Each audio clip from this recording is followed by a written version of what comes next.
And ito yung niluto ni Mau na padkrapaw. So hindi. Hi guys, kararating ko lang ng bahay and galing ko lang ng work. Medyo na busy ngayon kaya late ako umuwi and hindi ako nakapagluto. Buti na lang si Mau yung nagluto ngayon. So ang bango-bango, di ko alam kung ano yung niluluto niya. Tingnan natin kung ano yon. Hi Mau! Ayan, nagpakita na siya. Ano yung niluluto mo? Fried egg tsaka padkrapaw. Padkrapaw yung niluto niya, OMG! Ang bango, sobrang bango. Excited na akong kumain. Thank you, Mau. So, malapit na siyang maluto and kakain na kami. Thank you! So, kakain na tayo and ito yung niluto ni Mau na padkrapaw. So, hindi ko siya na-vlog kung paano niluto kasi kararating ko lang, late ako dumating. And, nung nandito siya, luto na to. Kaya, nung dumating ako, luto na siya pala. So, tikman natin kung legit ba na pang ano. Ayan, nag-comment na siya maanghang daw.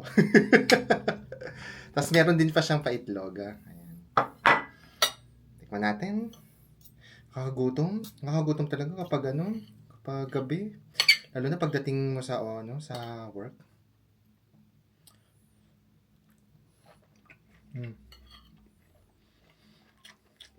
No.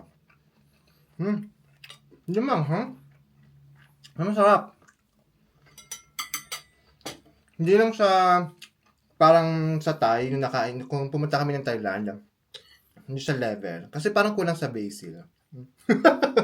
Pero masarap. Thank you, Ma. Tapakita ko siya. So, ayan, sa mga nagtatanong, ito si Mau. Thank you sa pagluto ng padkrapaw. You're welcome, sawadika.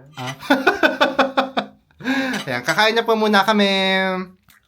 Hi guys! Dahil tapos na kami kumain at sobrang busog na busog kami kasi ang dami naming nakain, naisipan namin ni Mau na maglakad-lakad dito sa may town ng Guernsey. Anong oras na ba ngayon? Mag-aalas 8 na ng gabi and kita nyo halos walang katao-tao. Tapos, ayan, halos lahat ng store sarado na. Ganito talaga dito kapag tapos na yung office hours or pag mga ganitong oras na, halos lahat ng store dito sarado na. Kaya kapag nagkikrave ka ng mga chichirya o kaya ng chocolates, wala kang mabibilhan. So itutulog mo na lang talaga. Tapos ayun, pati mga ano ba dito ang tawag ng butika. Pharmacies, wala din, sarado na rin sila. So, pag may sakit ka or something, diretso ka talaga sa hospital. Ayun, sobrang simple lang ng life dito. Medyo malungkot kasi nga kita mo naman alas 8 pa lang, parang halos wala ng katao-tao. Ayan pala si Mao, kasama ko naglalakad ngayon, nagpapababa din ng kinain. Pero masaya naman. Minsan masarap din yung tumira dito sa medyo tahimik, peaceful na paligid, diba? And ayan, lakad-lakad po muna kami dito. And thank you po sa pagsama sa amin ngayon dito. Ayan pala yung Guernsey, oh. Yung town ng Guernsey. Bye-bye!